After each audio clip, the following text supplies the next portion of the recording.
ఈ మహాశివరాత్రి 140 ఏళ్ల తర్వాత జరిగిన మహా అద్భుతం. ఇక శివరాత్రి పర్వదినం హిందూ మతంలో అత్యంత పవిత్రమైనది.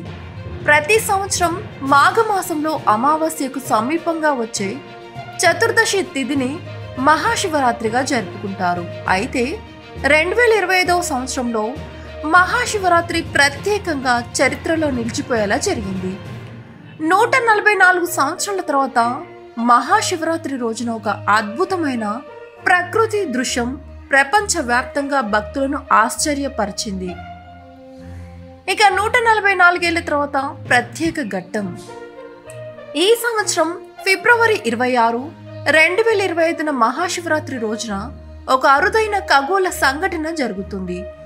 చంద్రుడు, సూర్యుడు, శని, గురు, మంగళ, బుధ, శుక్ర మరియు రాహు ఒకే రేఖలోకి వచ్చాయి. ఈ అరుదైన గ్రహ సంయోగం చివరిసారి 1881 సంవత్సరంలో నమోదైంది. ఈ రోజు విశేషంగా భావించడానికి మరొక కారణం ఉంది.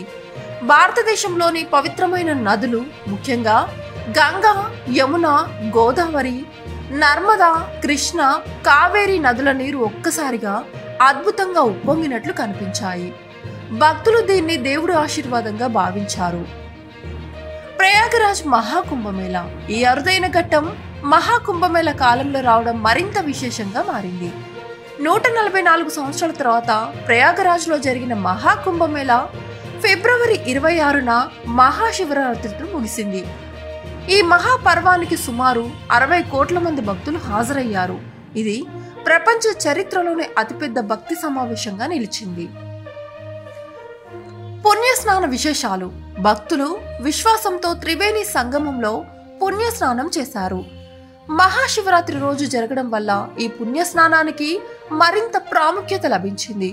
శివుడికి ప్రీతికరమైన బిల్వపత్రాలు, పంచామృతం, అభిషేకాలు మహాకుంభమేళ ప్రాంతంలో అత్యధికంగా శివుడికి ప్రీతికరమైన బిల్వపత్రాలు, పంచామృతం, అభిషేకాలు మహాకుంభమేళ ప్రాంతంలో అత్యధికంగా నిర్వహించబడ్డాయి. ఇక భక్తులు ఈ సంఘటనను శివుని మహిమగా భావించారు. మహాశివరాత్రి రోజున అర్ధరాత్రి సమయంలో కొన్ని పవిత్ర క్షేత్రాలలో విశేషమైన ప్రకృతి అద్భుతాలు జరిగాయి.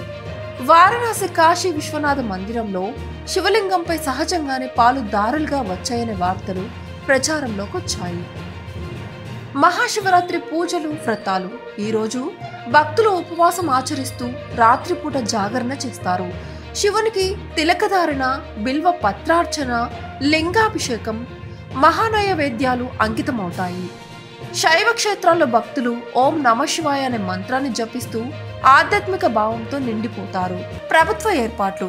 భక్తుల రద్దీని దృష్టిలో ఉంచుకొని ప్రభుత్వం విశేష భద్రతా ఏర్పాట్లు చేసింది. 3 నెలల పాటు కొనసాగిన ఈ మహాకుంభమేళాలో ప్రాణరక్షణ సేవలు, రవాణా సౌకర్యాలు, తాగునీటి అందుబాటు, పారిశుద్ధ్య పరిరక్షణకు ప్రత్యేక ఏర్పాట్లు చేపట్టాయి.